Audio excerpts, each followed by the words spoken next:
Today, in our book reviews and summary series, I'm going to be reviewing The Choice Embrace the Possible, a memoir written by Dr. Edith Eva Eger. I would say this is more than a book. This is a movement. This is truth. This is hope. This is history.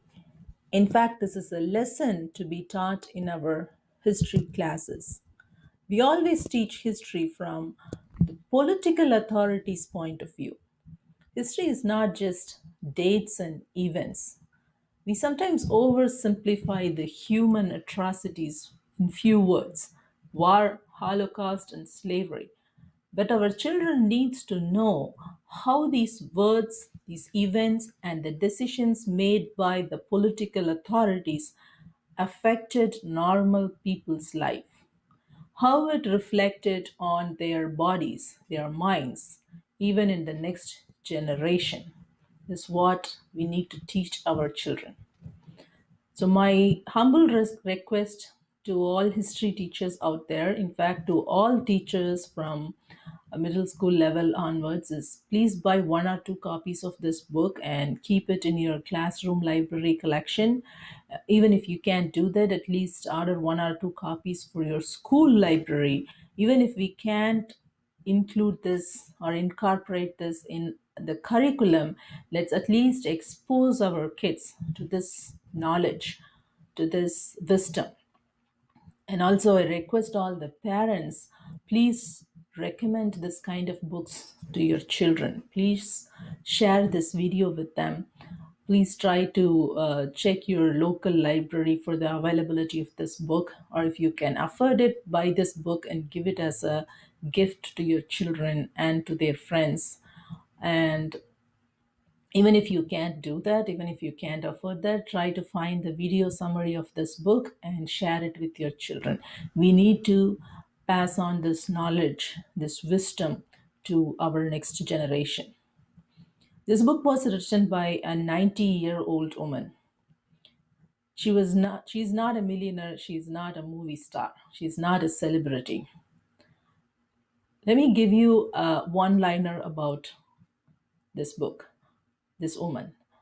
Dr. Eger was born in Hungary during Hitler's time in a Jewish family.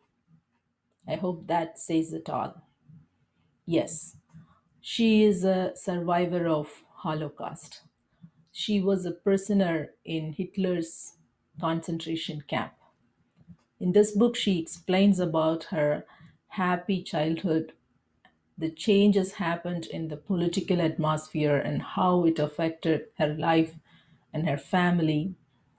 The horrible atrocities happened in the concentration camps, the humiliations she and her fellow inmates underwent in that concentration camp, her marriage life, her immigrant life, and more importantly, she explained about how the trauma was troubling her, how the post traumatic stress disorder, the PTSD, the mental trauma she acquired in the concentration camp was troubling her even after many, many years of her escape. Even though she lived miles and miles away from Auschwitz, the mental trauma was still troubling her in her everyday life. It was even impacting her children's life. So this book explains about what kind of trauma she underwent and how it troubled her day-to-day life, how it affected her children, and how she healed herself, and also how she helped other people to heal themselves and to come out of the mental concentration camps that they were living in. Edith was born in Hungary in a very normal and loving family. Her father was a tailor, her mom was a homemaker. She had two elder sisters. She was a bright student, a beautiful girl. She was very much interested in gymnastics and ballet. In fact, she was part of the Olympics training group for gymnastics. She was about to represent her country in Olympics. She's saying the anti Semitism was always there. The hatred against Jewish people was there even before Hitler, even before Nazis. It was not invented by Nazis. The hatred against the minority group was always there and is always here in every country, in every community. We need to be aware of it and we need to educate our children about this. So even though the anti-Semitism, Semitic mentality was there, the Jewish people were still enjoying a normal life. They had some opportunities in education and employment. They owned apartments and businesses. So they had their families, and they enjoyed some amount of safety at the time Edith was born. But when the rise of Hitler changed the political atmosphere, he gave weapons to the arms of this anti Semitism. So the anti Semitism becomes monstrous. It gobbled up the lives of the common people, the Jewish people. So when Edith was in her teenage years, in her early teens, the curfew started, the curfew became very intense in Hungary. Her father, who was an established tailor, was taken to the labor camp, and so as all the other Jewish men. So all Jewish men were barred from pursuing their careers as doctors, engineers, advocates, accountants, and they were forbidden from owning a business. The curfew became very intense, and the people literally used to spit on Jewish people and on their children. They were even afraid to go to school at that time. In 1944, during the month of April, this monstrous night finally came. The Nazis came and knocked Edith's door, and she and her family were asked to evacuate their apartment with just one suitcase per person. So as all the other Jewish families in her neighborhood. They all were forced to evacuate their apartments, and they were taken to Auschwitz, the infamous concentration camp, the death camp. So in Auschwitz, the Jewish people were divided into two groups. Those who were below 14 and above 40 years of age were directly sent to the gas chambers to death. And the middle group, like above 14 and below 40, they were sent for labor camps. They were used as forced laborers. Edith lost her parents and grandparents the blink of an eye. They were all sent to gas chambers one day and then gone forever, for good. So, in this book, actually, she not only describes those atrocities, she also describes about the kindness and support the inmates shared with each other. So, also, she writes about how the presence of her big sister Magda gave a purpose to live. She also says that her thoughts about her teenage love, Eric, gave her a purpose. She was always dreaming about how she would one day go back and enjoy the freedom, how she will reunite with Eric and live a peaceful life. So those thoughts gave her hope. It was her sustenance for survival.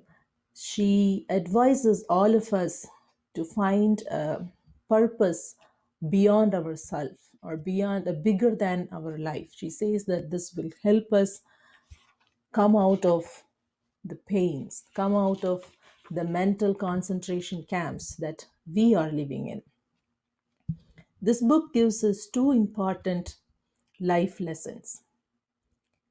One is the brutal effects of us versus them mindset.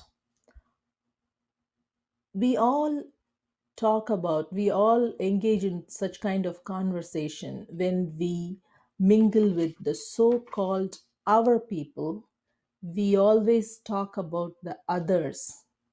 We call other people others and we generalize them and we talk about them. This is a simple conversation that happens everywhere in our home parties and our office environment. It happens everywhere and we think that this is pretty harmless, right?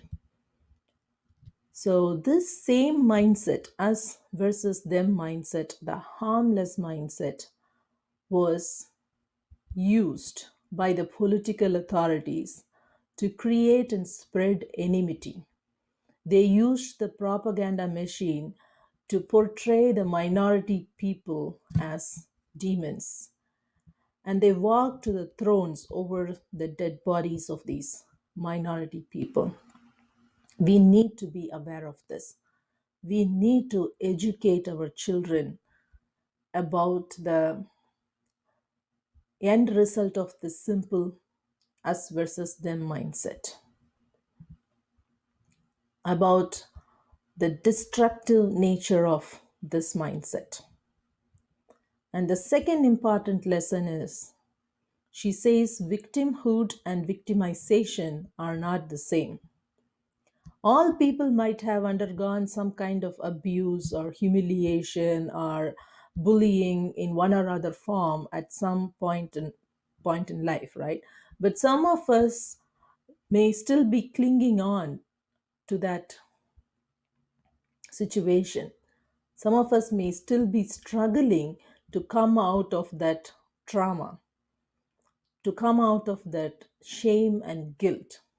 Edith was in the same situation.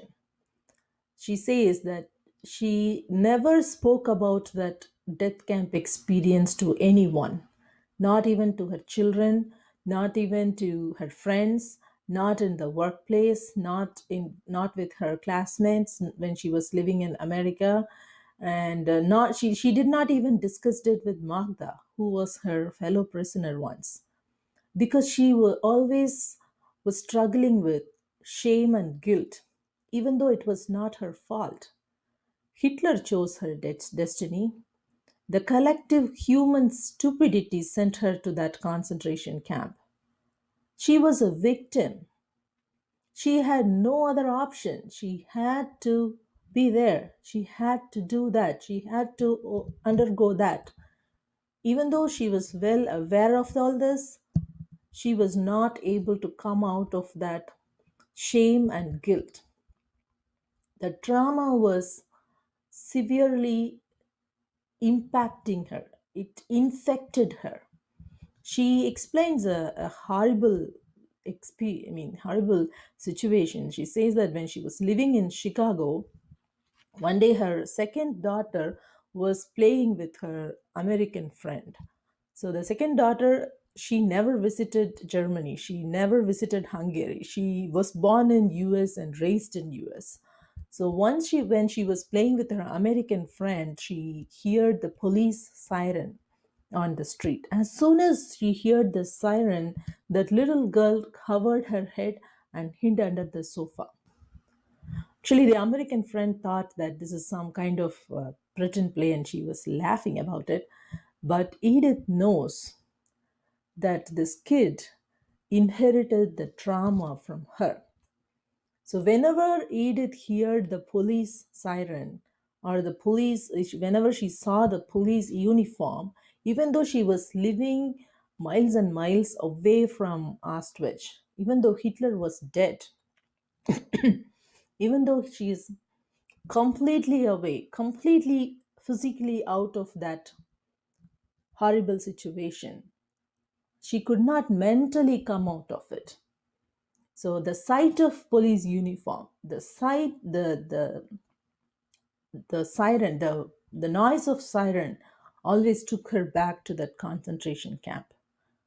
It rekindled her traumatic experience. She always covered her head and hid herself. So her children also picked up that habit. They started doing that too.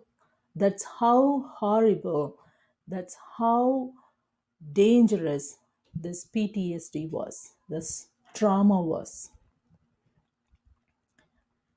But what is most important here and most inspiring here is Dr. Egger transformed herself from that situation. She transformed from an illiterate toy factory worker to a psychologist by getting PhD at the age of 50. She transformed from a trauma impacted patient to a facilitator who can help other people to come out of that trauma, their traumas, their mental concentration camps. So she gives us one important life lesson, that is, the survivors always ask, "What now?" They won't ask, "Why me?" All of us may have such experiences. We might have undergone some kind of abuse at house or in the workplace or some kind of social discrimination. But we need to now think, what now? What next? And move on with our life. This book will help us find that new avenue. It will give us the solace. It will transform us forever. So please share this video with your friends and your families, especially with your children. And if you have any teacher friends, please share this with them. I will soon be posting the video summary of the book. I'll also give you the link in the description box. Please share it with your children and with your friends. Thank you.